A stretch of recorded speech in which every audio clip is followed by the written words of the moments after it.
Hello students, today I am going to tell you about the next new topic. The next topic is we have to find out the electric field intensity at any point on the axis of uniformly charged ring. आज हम ना नया topic करेंगे। ये हमारा next topic है। Equatorial line के बाद जो नेक्स्ट टॉपिक आता है वो हमारा है इलेक्ट्रिक फील्ड इंटेंसिटी। आपको फाइंड आउट करनी है किसी भी पॉइंट पे कहाँ पर, एक्सिस के ऊपर। किसकी एक्सिस के ऊपर? एक यूनिफॉर्मली चार्ज रिंग है, ये रिंग वाला टॉपिक है बच्चों आपका। तो इस रिंग वाले टॉपिक को ध्यान से देखना। इसकी डेरिवेशन है, ये भी थोड़ी सी लेंथी है। आपकी लगभग जितनी भी डेरिवेशन आएगी थोड़ी थोड़ी लेंथी है, लेकिन इतनी मुश्किल नहीं है। अगर आप ध्यान से देखोगे, पढ़ोगे, इमेजिन करोगे इन चीज़ों को, तो ये कुछ भी मुश्किल नहीं है आपके लिए। चलो हम स्टार्ट करते हैं। तो हमारा जो नेक्स्ट टॉपिक है, इलेक्ट्रिक फील्ड इंटेंसिटी निकालनी है आपको किसी भी पॉइंट के ऊपर, एक्सिस के ऊपर, यूनिफॉर्मली चार्ज रिंग की। तो यूनिफॉर्मली चार्ज रिंग की बात हो रही है, तो सबसे पहले आपको क्या करना पड़ेगा? रिंग लेनी पड़ेगी। तो सबसे पहले हम क्या कर लेते हैं, हम एक रिंग बना लेते हैं। ये हमारे पास क्या है? एक रिंग है। ये जो बच्चों रिंग बनाई है, ये प्लेन ऑफ द परपेंडिकुलर है। प्लेन ऑफ द परपेंडिकुलर ये रिंग आपको बनानी है। इस रिंग में ये क्या है? इसका सेंटर। इसकी रेडियस मैंने मान ली, सपोज जो इसकी रेडियस है वो है ए। इसकी एक्सिस बनानी है। क्यों? क्योंकि टॉपिक में साफ साफ लिखा हुआ है at any point on the axis of uniformly charge ring. तो यूनिफॉर्मली चार्ज रिंग है तो इसकी एक्सिस भी बना लेते हैं। ये इसकी क्या है? इसकी एक्सिस, ये इसकी एक्सिस है। इसके एक्सिस पे कोई भी पॉइंट हम फिर से क्या करेंगे? कंसीडर करेंगे। मैंने मान लिया ये कोई पी पॉइंट है। अब बात आई थी यूनिफॉर्मली चार्ज की। रिंग को क्या देना? चार्ज देना पड़ेगा। यूनिफॉर्मली क्या कर दो? इसको यूनिफॉर्मली चार्ज दे देते हैं। मैंने मान लिया इसको प्लस क्यू चार्ज इसको दे दिया। कितना चार्ज दे दिया? Plus Q. मैंने इस रिंग को प्लस क्यू चार्ज दे के, यूनिफॉर्मली चार्ज दे के इसको यूनिफॉर्मली चार्ज कर दिया है। इसकी एक्सिस पे टॉपिक हमारा क्या है? ये रिंग हमारी, इस रिंग की एक्सिस पे किसी भी पॉइंट पे, मैंने मान लिया यहाँ पे पी पॉइंट, तो किसी भी पॉइंट पे आपको क्या निकालनी है? आपको इलेक्ट्रिक फील्ड इंटेंसिटी निकालनी है। पी पॉइंट पे आपको पी पॉइंट पे इलेक्ट्रिक फील्ड इंटेंसिटी निकालनी। तो कैसे निकालोगे बच्चों? आपको क्या करना पड़ेगा? आपको ना इस रिंग को कट करना पड़ेगा स्मॉल एलिमेंट में। मैंने मान लिया ये एलिमेंट काट लिए। सारे के सारे जो भी एलिमेंट कट करोगे आप, बिल्कुल इक्वल कट करने हैं। आपने जितने भी एलिमेंट कट किए हैं सब इक्वल है। मैंने कोई भी एक एलिमेंट मान लिया यहाँ पे ए बी, और इस एलिमेंट का जो सेंटर है वो है मेरा सी। मैंने कोई एक एलिमेंट कंसीडर किया है ए बी, ठीक है, और उस जो एलिमेंट का जो सेंटर है वो क्या है? सी है। ये आपको दिखाई नहीं दे रहा होगा, मैं दोबारा से बता देता हूँ। यहाँ पे सी पॉइंट है, ये आपका सी पॉइंट है। जो ए बी एलिमेंट है ये स्मॉल एलिमेंट है। स्मॉल एलिमेंट का जो मिड पॉइंट है वो है सी। अब क्या करो बच्चों, एक एलिमेंट लेके चलते हैं हम यहाँ पे। पहले हम क्या करेंगे? एक स्मॉल एलिमेंट की वजह से इस पी पॉइंट पे इलेक्ट्रिक फील्ड बनाएंगे। ये एलिमेंट मैंने इसलिए कंसीडर किए हैं, इसलिए कट किए है ताकि हम एक स्मॉल एलिमेंट से पी पॉइंट पे इलेक्ट्रिक फील्ड बना सकें। एक स्मॉल एलिमेंट की वजह से इलेक्ट्रिक फील्ड बनने के बाद हम फिर क्या करें? हम पूरी की पूरी रिंग की वजह से क्या कर देंगे? इलेक्ट्रिक फील्ड फाइंड आउट कर लेंगे। तो अब क्या करो, जो इसका रिंग का जो सेंटर है उसको हमें क्या करना है? इस एलिमेंट की वजह से हमें क्या बनानी? इलेक्ट्रिक फील्ड बनानी। तो क्या करो, इसको ज्वाइन करा दो पी पॉइंट के साथ। ये हमारा पी पॉइंट है, ठीक है। इस पी पॉइंट पे जो स्मॉल एलिमेंट है, उस स्मॉल एलिमेंट की वजह से क्या बनानी है? इलेक्ट्रिक फील्ड बनानी है।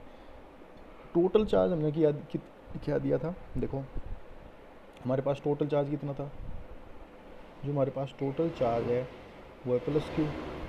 अगर मैं एक स्मॉल एलिमेंट की बात करूँ, small element charge, small element के ऊपर जो चार्ज होगा क्या आएगा? D Q. एक स्मॉल एलिमेंट के ऊपर कितना चार्ज होगा? स्मॉल को देखो हम डी से डिनोट होते हैं। तो जो मेरा एलिमेंट ए बी है, उस एलिमेंट ए बी की ऊपर जो मेरा चार्ज है वो चार्ज कितना है? डी क्यू रहेगा। स्मॉल एलिमेंट के ऊपर चार्ज कितना रहेगा? D Q. लेंथ क्या है?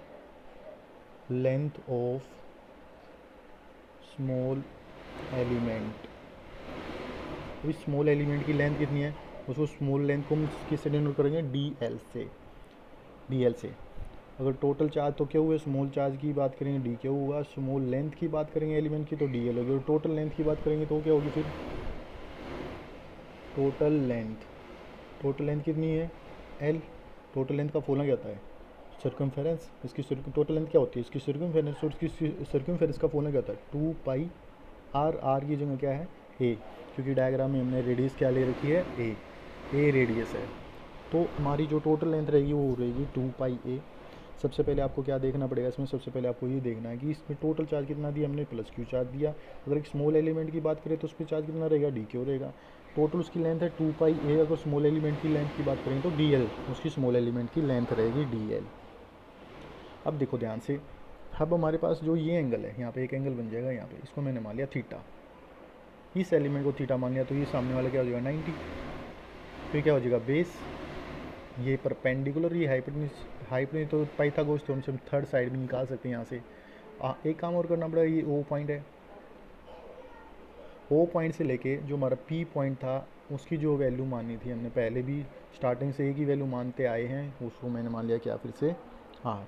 तो अब पाइथागोरस थ्योरम से फिर से हम थर्ड साइड निकाल लेंगे ए स्क्वायर प्लस आर स्क्वायर। फिर से वही काम क्या करना है, इस पॉइंट पे आपको 2 मिनट के लिए ये वाई एक्स एक्सिस बना लिए और ये वाई एक्सिस बनानी है। अब स्मॉल एलिमेंट क्या था हमारा, स्मॉल एलिमेंट था ए बी, उसके ऊपर चार्ज कितना था डी क्यू। तो डी क्यू चार्ज की वजह से स्मॉल एलिमेंट की वजह से जो पी पॉइंट पे इलेक्ट्रिक फील्ड बनेगी वो मैंने मान ली किधर, वो बनेगी डी ई, क्योंकि स्मॉल की वजह से स्मॉल ही बनेगी और टोटल की वजह से बनानी होती तो टोटल की वजह से टोटल बनती। तो आपको क्या करना पड़ेगा, स्मॉल एलिमेंट की वजह से जो इलेक्ट्रिक फील्ड बनेगी वो डी ई बनेगी। ये एंगल थीटा है तो इसके सामने वाला जो अपोजिट एंगल ये भी क्या होगा थीटा होगा। अब ऐसे ही आप क्या करोगे, इधर से भी कोई 2 एलिमेंट ले सकते हो। मैंने मान लिया यहाँ से सी और डी, यहाँ से सी और डी एक एलिमेंट और ले लिया। सी और डी का एलिमेंट का फिर से मिड पॉइंट जो है उसको आप क्या करोगे, इससे ज्वाइन कर दो। अब इस एलिमेंट की वजह से सेम इस एलिमेंट की वजह से आपको क्या करना पड़ेगा, सेम इस एलिमेंट की वजह से आपको इलेक्ट्रिक फील्ड फाइंड आउट करनी पड़ेगी। तो मैंने मान ली ये इलेक्ट्रिक फील्ड बनी। जो सी डी एलिमेंट की वजह से जो इलेक्ट्रिक फील्ड बनेगी वो मैंने मान ली डी ई डैश बनी है। ये एंगल फिर से क्या मान लेते हैं थीटा, तो ये थीटा है तो ये भी क्या होगा थीटा, अपोजिट एंगल है। फिर से वही काम करना है, एक्स एक्सिस वाई एक्सिस इसीलिए बनाई ताकि ये हमारा क्या बन जाए, रिजल्टेंट बन जाए। ऐसे ये भी रिजल्टेंट है और ये भी रिजल्टेंट है। रिजल्टेंट कैसे बना, देखो जो डी ई है ये फिर से रिजल्टेंट का काम कर रहा है, ए वेक्टर बी वेक्टर उसका रिजल्टेंट। तो डी ई क्या है, डी फिर से 2 वेक्टर का रिजल्टेंट का काम करता है यहाँ पे। तो डी को क्या कर देंगे हम, रिजोल्व कर देंगे 2 पार्ट में। डी का जो पहला कंपोनेंट आएगा वो क्या आएगा इधर डी ई कोस थीटा, क्योंकि एंगल इसने इसके साथ बनाया एक्स एक्सिस के साथ। हम इसको मान लेते हैं एक्स, इसको मान लेते हैं वाई पी और ये वाई डैश मान लेते हैं। ऐसे इसको डी को रिजोल्व कर देंगे वाई डैश के लोग, तो ये क्या आ जाएगा डी ई साइन थीटा। इसी तरह से डी डैश को कंपोनेंट को रिजोल्व करेंगे इधर तो क्या आएगा D E dash cos theta, और जो ऊपर की तरफ रिजोल्व करेंगे तो यहाँ आएगा D E dash sine theta. बच्चों बुक में ना ये डायग्राम पूरी तरह से एक्सप्लेन नहीं कर रखा है, तो प्लीज़ जो मैंने इक्वेटोरियल का डायग्राम बनाया था वो भी अधूरा है, और जो मैंने ये डायग्राम बनाया ये भी आपकी बुक में अधूरा ही मिलेगा। तो प्लीज़ इसको नोट कर ले, ये कंप्लीट डायग्राम ये है। इस डायग्राम को समझना पड़ेगा पहले आपको, जैसे हमने बिल्कुल इक्वेटोरियल वाला काम किया था बिल्कुल सेम टू सेम ऐसे ही हम यहाँ पे करेंगे। बस यहाँ पे रिंग है, वहाँ पे इक्वेटोरियल, वहाँ पे इलेक्ट्रिक डाइपोल का इक्वेटोरियल लाइन पे हमने इलेक्ट्रिक फील्ड इंटेंसिटी निकाली थी। यहाँ पे रिंग की वजह से हमें क्या करना पड़ेगा, इलेक्ट्रिक फील्ड इंटेंसिटी निकालनी पड़ेगी। डायग्राम बिल्कुल ओके है, डायग्राम बिल्कुल सेम टू सेम है, वही कंपोनेंट है, वही रिजोल्यूशन हो रही है, वही बात हो रही है, लेकिन बस थोड़ी सी इसमें सर्कमफेरेंस की बात आती है। ये रिंग है, रिंग की बात आई है बस, और कुछ नहीं। बाकी सारा मैटर ऐसे कैसे है। चलो नेक्स्ट पॉइंट पे आते हैं बच्चों। ये हमारा डायग्राम है, डायग्राम में कुछ नहीं करना हमें, ये डायग्राम था। मैं आशा करता हूँ कि आपको ये डायग्राम समझ में आ गया होगा। तो अब ध्यान से अब आगे नेक्स्ट स्टेप पे चलते हैं। जो हमारा जो नेक्स्ट स्टेप है, जो नेक्स्ट पॉइंट है, नेक्स्ट पॉइंट पे आते हैं बच्चों। देखो डायग्राम में देखो, पहले स्मॉल एलिमेंट था हमारा ए बी की वजह से हमारी इलेक्ट्रिक फील्ड बनी डी ई, और जो हमारा स्मॉल एलिमेंट सी डी था उसकी वजह से जो इलेक्ट्रिक फील्ड बनी है वो मैंने मान ली डी ई डैश। तो डी ई डैश को मैंने 2 कंपोनेंट में रिजोल्व कर दिया और डी ई को भी 2 कंपोनेंट में रिजोल्व कर दिया। अब इनको रिजोल्व करने के बाद अब आपको सबसे पहले क्या करना है, ये जो स्मॉल चार्ज था डी क्यू, स्मॉल एलिमेंट का चार्ज है। अब स्मॉल एलिमेंट की चार्ज की वजह से आपको स्मॉल ही इलेक्ट्रिक फील्ड बनानी है, तो आप यहाँ लिखोगे। अब आपको इलेक्ट्रिक फील्ड निकालनी है। इलेक्ट्रिक फील्ड निकालने के लिए देखो क्या करना पड़ेगा, वो ये टोटल टोटल चार्ज को टोटल लेंथ से डिवाइड करेंगे, तो स्मॉल चार्ज को स्मॉल लेंथ से डिवाइड कर देंगे। तो जब टोटल चार्ज को total length in equilibrium position, आप लिखोगे इन इक्विलिब्रियम। इक्विलिब्रियम पोजीशन में क्या होगा, इक्विलिब्रियम पोजीशन में क्या होगा, देखो total charge upon total length equal to small charge upon small length. अब यहाँ पे आपको वैल्यू पुट करनी पड़ेगी। पहले कह रहे हैं टोटल चार्ज, टोटल चार्ज की वैल्यू क्या है, टोटल चार्ज क्या था क्यू, टोटल लेंथ क्या है एल, स्मॉल चार्ज क्या है डी क्यू, स्मॉल लेंथ है क्या डी एल। तो हमें यहाँ से स्मॉल एलिमेंट के ऊपर कितना चार्ज वो फाइंड आउट करना है। हमारे पास डायग्राम में स्मॉल एलिमेंट है ए बी और उसके ऊपर चार्ज कितना डी क्यू। अब उस डी क्यू, ये जो डी क्यू चार्ज हमारा डी क्यू, इस डी क्यू की हमें क्या करनी है, वैल्यू फाइंड आउट करनी है।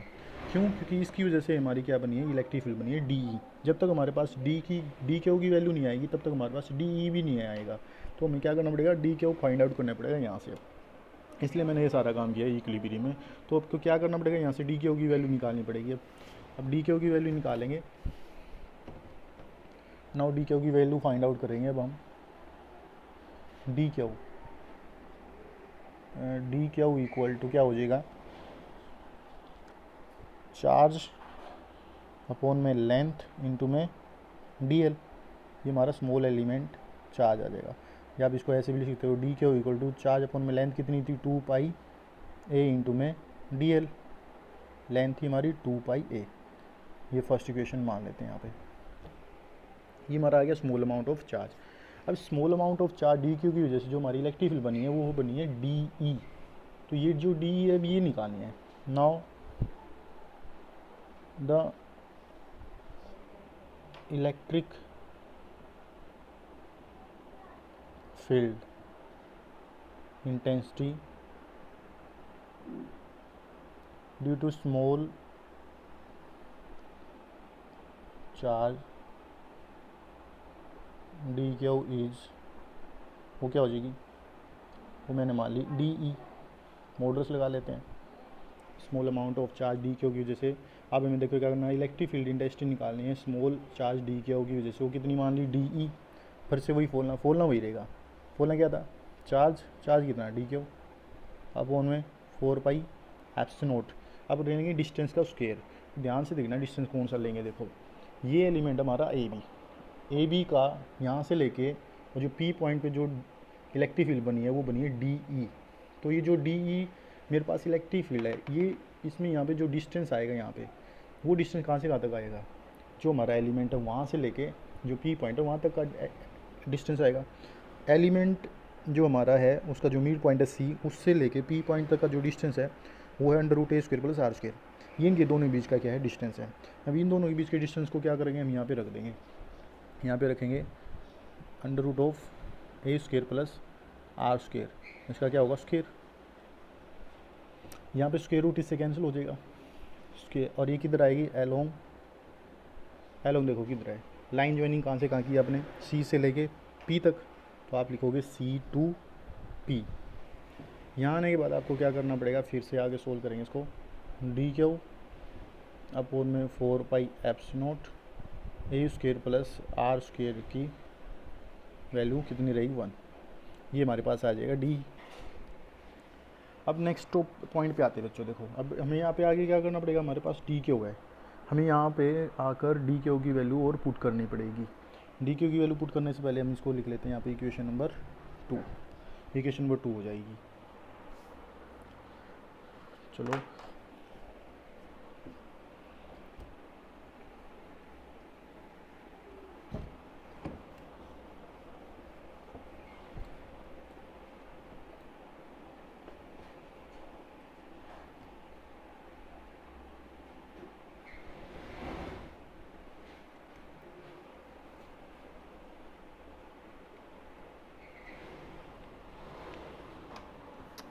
ओके, हमारी 2 इक्वेशन हो चुकी है बच्चों। ठीक है, अब हम करते हैं नेक्स्ट पॉइंट पे आते हैं। ओके देखो बच्चों, हमने दो इक्वेशन बना ली है, ठीक है। अब हम क्या करेंगे, हमने ना डायग्राम में देखना पड़ेगा, आपको दोबारा से डायग्राम पे जाना पड़ेगा। डायग्राम में आपको देखना पड़ेगा हमारे पास क्या आया था, डी आया था और एक डी डैश आया था। तो जब हमने डी को क्या किया था, दो कंपोनेंट में रिजोल्व किया था, तो रिजोल्व किया था तो डी को दो कंपोनेंट में रिजोल्व करने के बाद उसके दो कंपोनेंट बने गया। कौन कौन से, फर्स्ट कंपोनेंट क्या बना था, तो आप यहाँ पे लिखोगे the component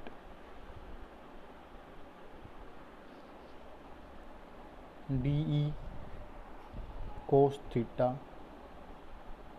along P X, ये तो पी एक्स के एलोंग था, एंड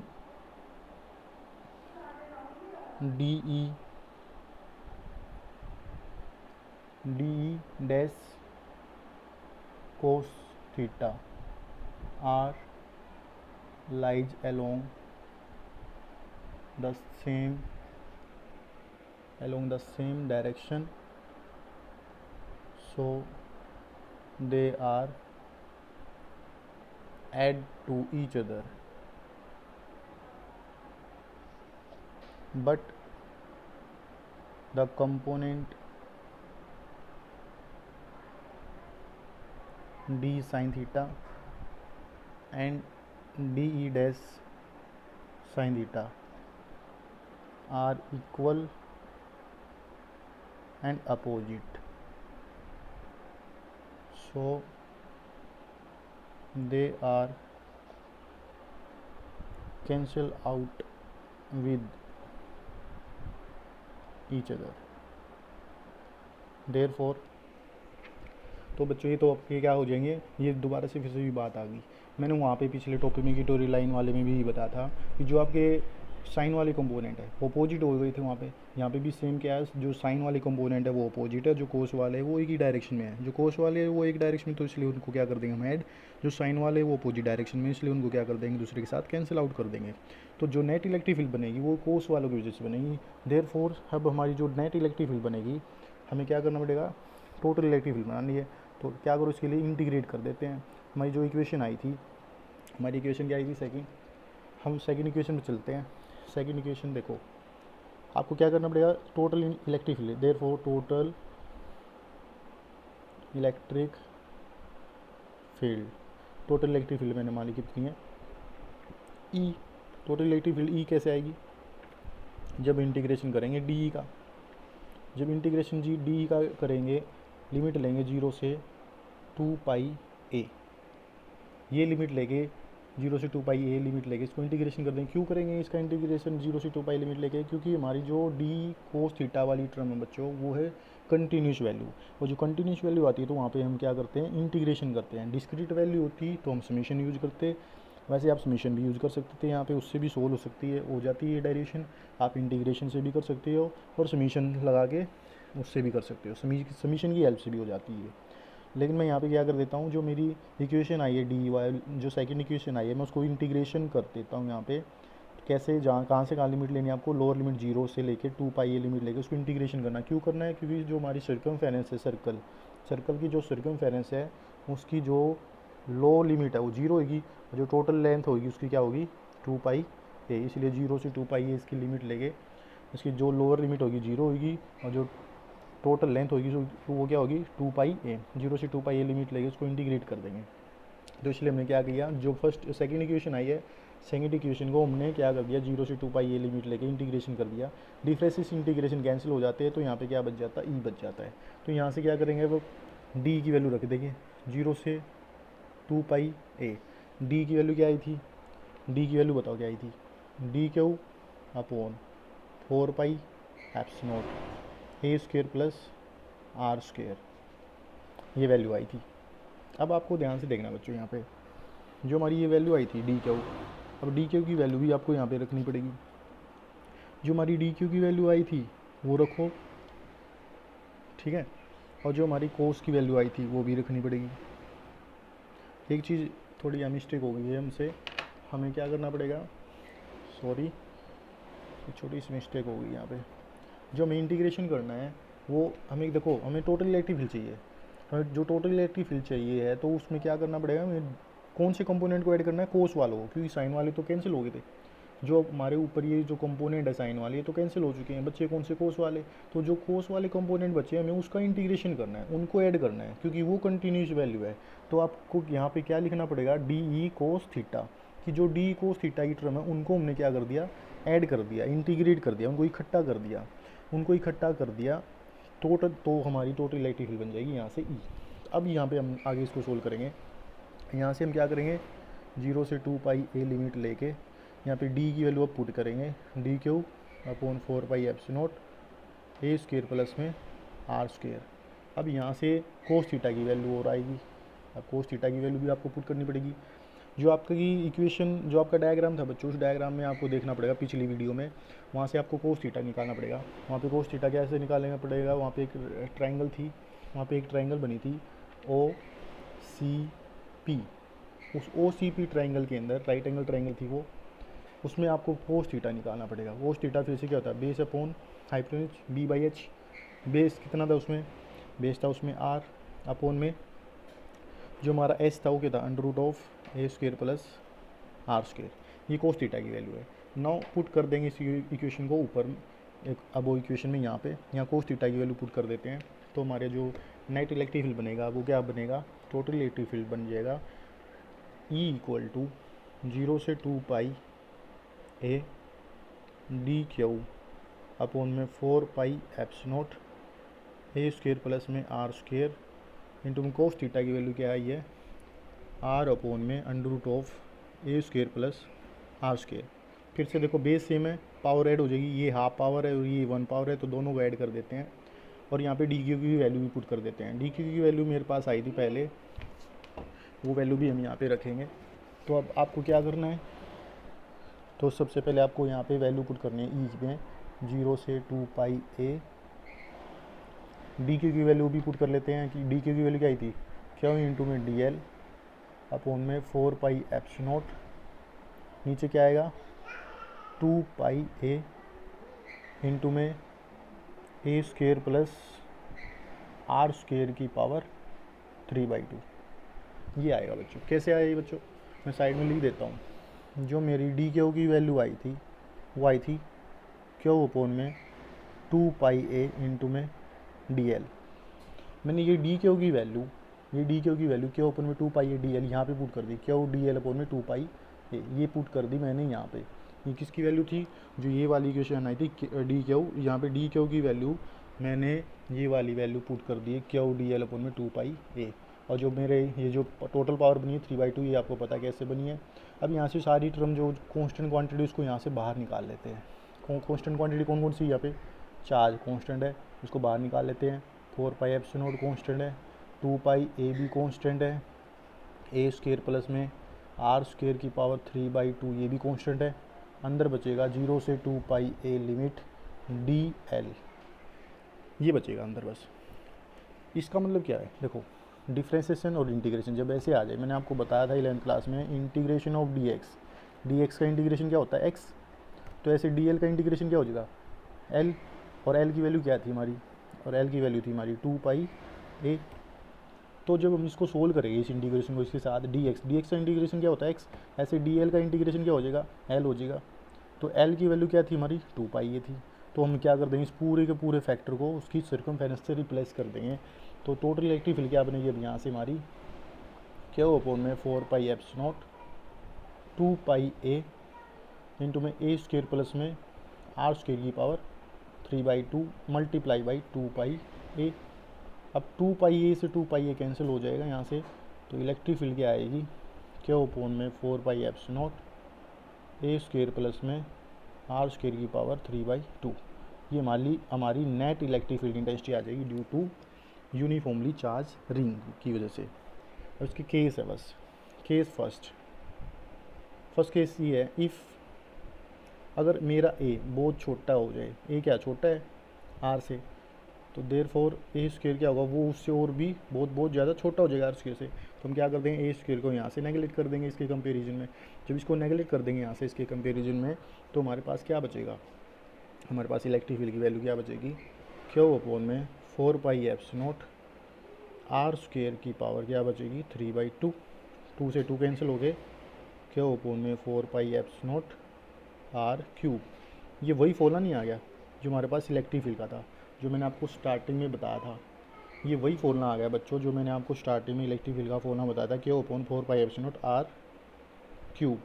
ठीक है, लेकिन यहाँ पे जो है ना एक एक प्रॉब्लम है। यहाँ पे क्या है, यहाँ पे बस फ़र्क क्या है, यहाँ पे क्यूब आया है।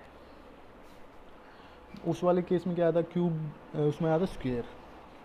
तो आपको ना एक बार ये देखना पड़ेगा, यहाँ पे जो इलेक्ट्रिक फील्ड की वैल्यू आई है वो क्यूब में आई है। तो इलेक्ट्रिक फील्ड की वैल्यू जो क्यूब में आई है, यहाँ पे हमारी एक टर्म रहती है बच्चों।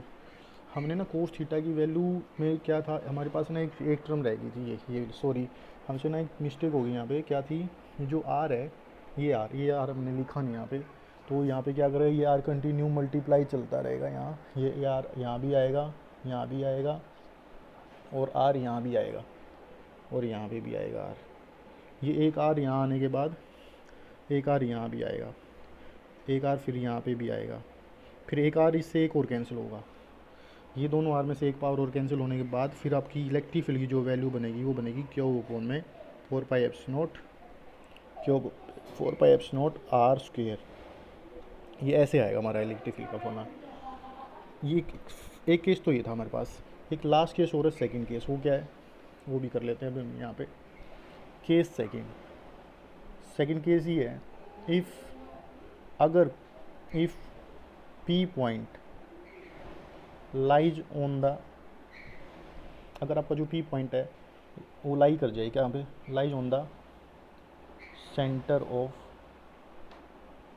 रिंग के सेंटर के ऊपर लाई कर जाए, तो उस टाइम हमारा जो डिस्टेंस होगा आर वो क्या हो जाएगा, 0। अगर हमारा डिस्टेंस 0 हो जाएगा तो उस टाइम हमारा जो इलेक्ट्रिक फील्ड बनेगी वो क्या बनेगी, क्यू इंटू में आर अपॉन में 4 पाई एप्सिलॉन नॉट ए की पावर क्यूब बनेगी। इस फॉर्मूले से अगर देखो हमारा अगर आर 0 हो गया, अगर आर 0 हो गया तो इसके की पावर 3/2 बचेगा, 2 से 2 कैंसिल हो गया, क्या बचेगा यहाँ पे ए क्यूब बचेगा। तो ये वैल्यू आ जाएगी। एक केस तो ये है बच्चों। एक लास्ट केस और है, केस 3। इफ़ अगर आर की वैल्यू ए के इक्वल हो जाए, आर की वैल्यू ए के होने का मतलब क्या है, जितनी आपकी रिंग की रेडियस है, जितनी आपकी रिंग की रेडियस है उतना ही आपका क्या हो जाए, जो पी पॉइंट लाई कर रहा था उतने ही डिस्टेंस पे लाई कर जाए। कहना मतलब क्या है कि अगर आपका पी पॉइंट है उसकी सर्कमफेरेंस पे लाई कर जाए, क्योंकि आर और ए तब इक्वल होंगे जब वो उसकी सर्कमफेरेंस पे आ जाएगा। तो जब उसकी सर्कमफेरेंस पे आ जाएगा तो उस टाइम हमारी यहाँ पे वैल्यू पुट करेंगे। ए को आर पुट कर दो, ए को जब मैं यहाँ पे आर पुट करूँगा तो क्या आ जाएगा, आर स्क्वायर। तो यहाँ पे वैल्यू पुट करेंगे तो क्या आएगी इलेक्ट्रिक फील्ड में, क्यू इंटू में आर अपॉन में 4 पाई एप्सिलॉन नॉट।